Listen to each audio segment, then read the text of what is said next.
अस्सलाम वालेकुम, welcome to another video. आज हम बात करने वाले हैं कि यस, कोई भी जिस तरीके से आप सारों को पता है कि पूरी दुनिया में रिसेशन आने के चांसेस बढ़ गए हैं। डॉलर की प्राइसेस अप से अप जा रही हैं और साथ ही साथ हम ये चीज़ देख रहे हैं कि स्टॉक मार्केट के अंदर भी डाउनफॉल देखने को मिल रहा है। अगर आप इन्वेस्टर हैं या बिजनेस ओनर हैं या आप कोई भी बिजनेस को बाय करना चाहते हैं या स्टॉक मार्केट में इन्वेस्ट करना चाहते हैं तो इसका मतलब ये आपके लिए सबसे बड़ी अपॉर्चुनिटी नजर आती है।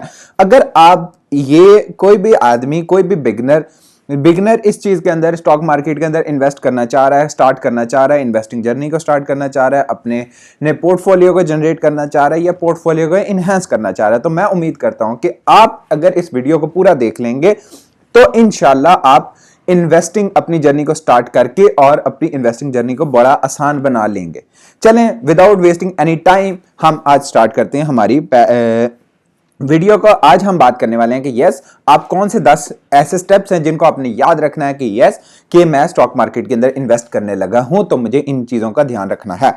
जी, सबसे पहली चीज जो आपने ध्यान रखना है कि यस, स्टॉक मार्केट है क्या और उसके बाद आपको इसमें इतना इंपॉर्टेंट क्या है कि जिसकी वजह से आपको इसके अंदर इन्वेस्ट करना चाहिए। सबसे पहली चीज, इसके अंदर दो तरीके से, स्टॉक मार्केट बेसिकली एक ऐसी जगह है जिधर आप कंपनीज के शेयर्स को बाय एंड सेल करते हैं। और इसकी इंपॉर्टेंट क्या है? इसकी इंपॉर्टेंस ये है कि यस, इससे आप अपनी in future passive income generate कर सकते हैं, जिसकी वजह से मोस्ट ऑफ द जो लोग हैं जो कहते हैं कि यस, गवर्नमेंट जो जॉब है उसके अंदर आप रिटायरमेंट प्लान करते हैं, तो इसी तरीके से अगर आप स्टॉक मार्केट के अंदर अगर अच्छे से एक कंपनी का एनालिसिस करके उसके अंदर हर साल कुछ ना कुछ मनी इन्वेस्ट करते रहें तो इंशाल्लाह आपका at the end of the day आपका काफी अच्छा रिटर्न्स हो जाता है। और इसके अंदर दो तरीके से मार्केट आती है। स्टॉक मार्केट के अंदर दो तरीके की मार्केट होती है, एक प्राइमरी मार्केट और एक सेकेंडरी मार्केट।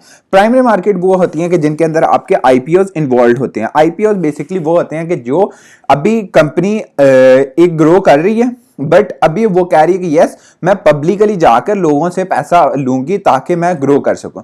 तो अभी वो क्या करती हैं कि जाती हैं जनरल पब्लिक के पास, उनसे अपने लिए फंड्स रेज करती हैं। इसी के साथ सेकंड मार्केट आती है, सेकेंडरी मार्केट। सेकेंडरी मार्केट वो होती है कि जिसके अंदर आपका ऑलरेडी ही एक कंपनी अच्छी वैल्यूएशन तक पहुंच चुकी है। अभी वो कह रही है कि यस, आप हमारी कंपनीज के शेयर्स को बाय एंड सेल करते हैं कि एक कंपनी उसने आईपीओ अपना ले आई है, ले आने के बाद उसने कुछ शेयर्स है मार्केट में फ्लोट किए, मार्केट में फ्लोट करने के बाद अभी उसके जो शेयर्स की बाय एंड सेलिंग जो होगी, ट्रेडिंग जो होगी, उसको हम कहेंगे वो सेकेंडरी मार्केट में आती है। नेक्स्ट नंबर 2 के ऊपर आता है कि ये PSEC क्या चीज है। ये इसको बेसिकली बोलते हैं Pakistan stock exchange commission. Pakistan stock exchange commission basically ये वो है जो पाकिस्तान स्टॉक एक्सचेंज के लिए रूल्स एंड रेगुलेशन बनाती है। तो इसका बेंचमार्क क्या रहता है? KSE basically Karachi stock exchange का नाम है।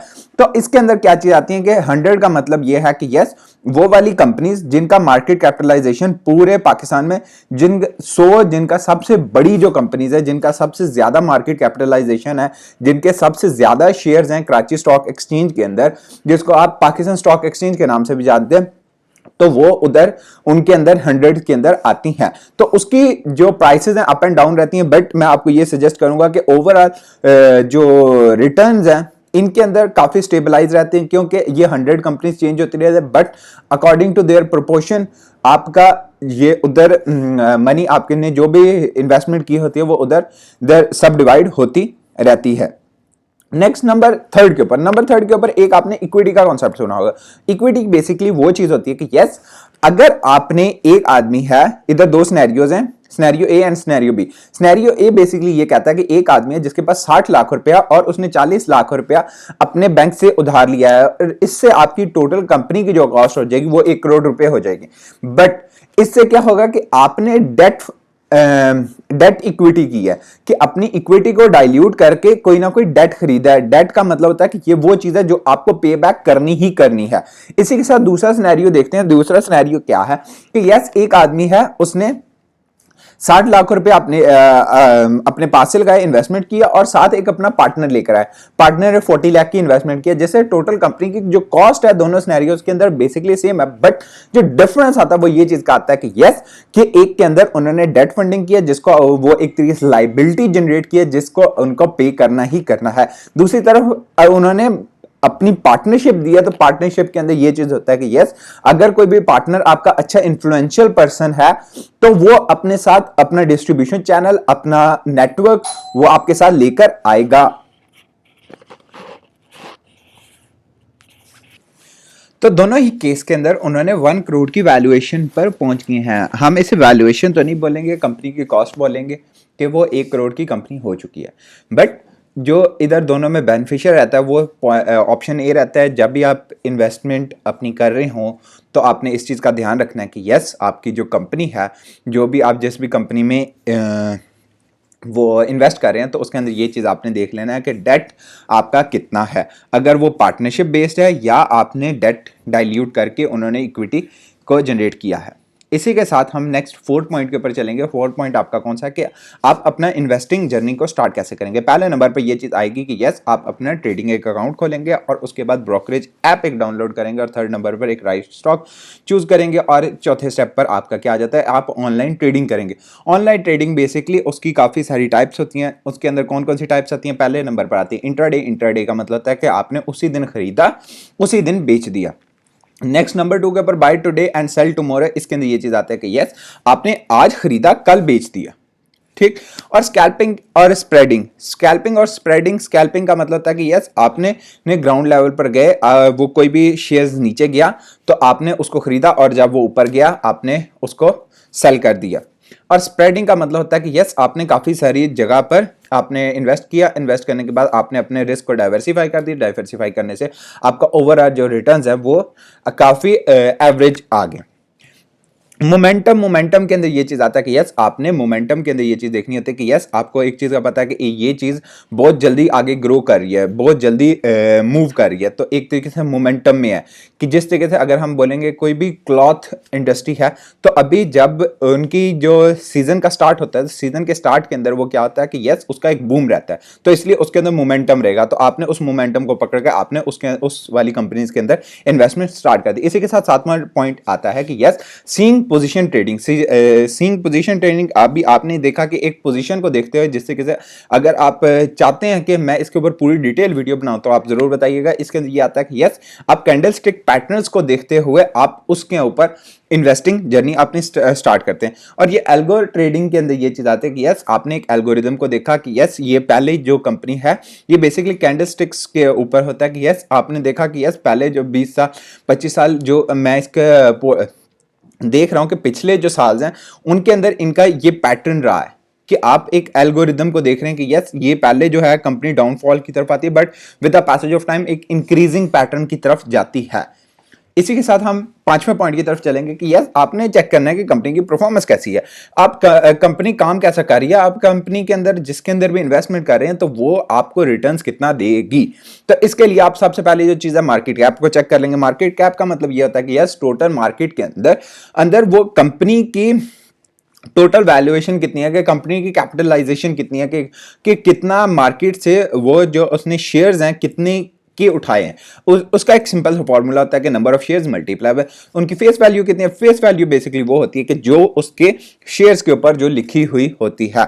नेक्स्ट नंबर 2 पर आपने ये चीज चेक कर लेनी है कि earning per share. Earning per share का बेसिकली एक सिंपल सा फॉर्मूला है कि जो भी उसकी अर्निंग आफ्टर टैक्स की जो अमाउंट है उसको डिवाइड कर देने जितने भी नंबर ऑफ शेयर उसने कंपनी ने फ्लोट किए हैं।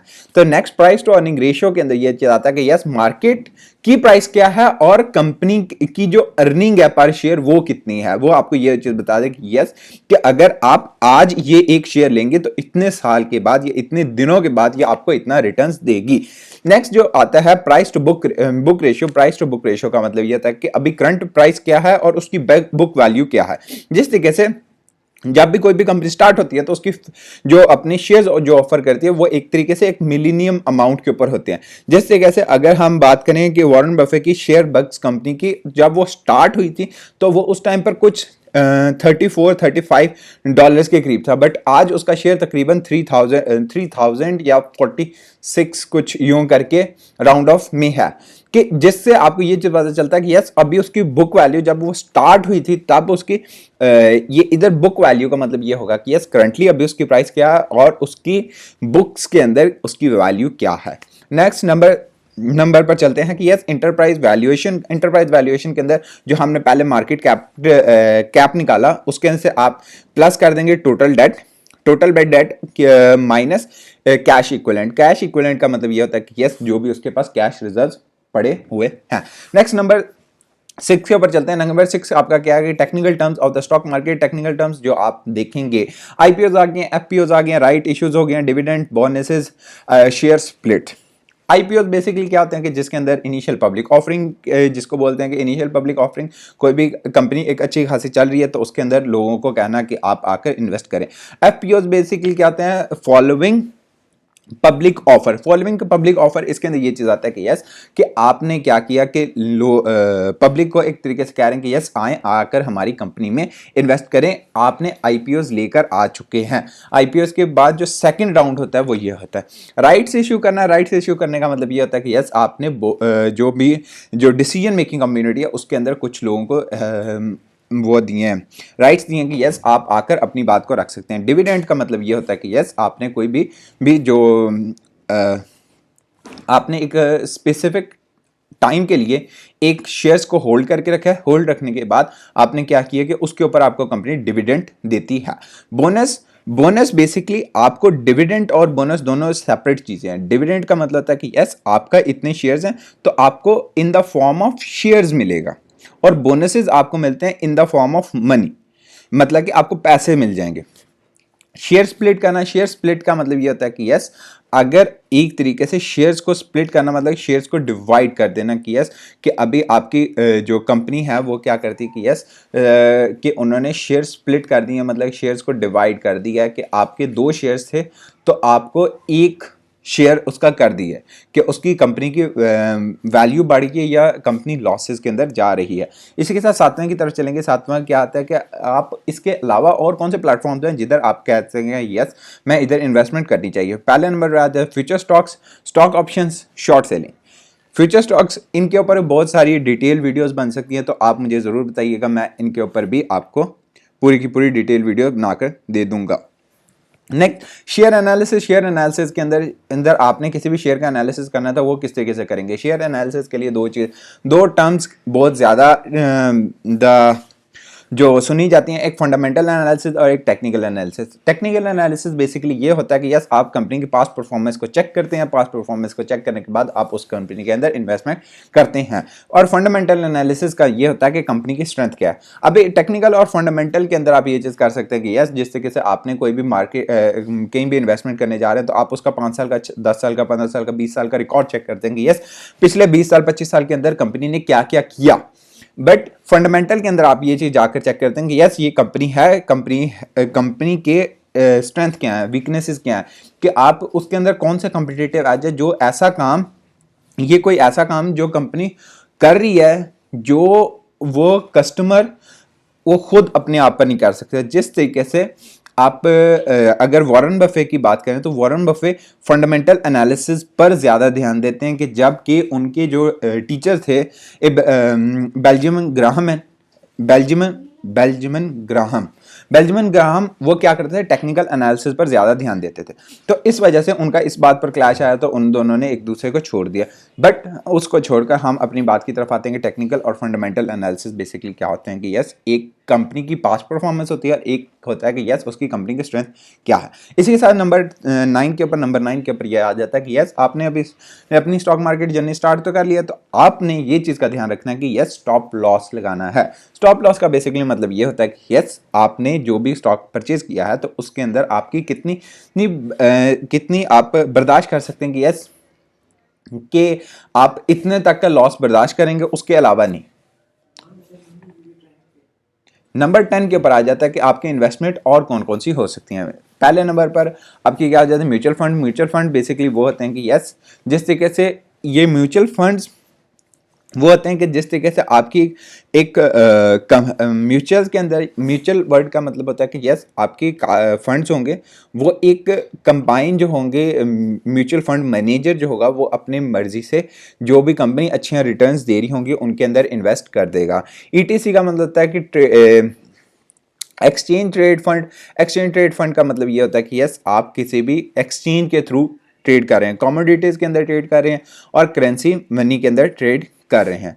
आई होप दैट कि आप इस वीडियो को पसंद करेंगे और इसी तरीके की वीडियोज़ के लिए चैनल को सब्सक्राइब करना ना भूलिएगा। Thank you so much. अल्लाह हाफिज़।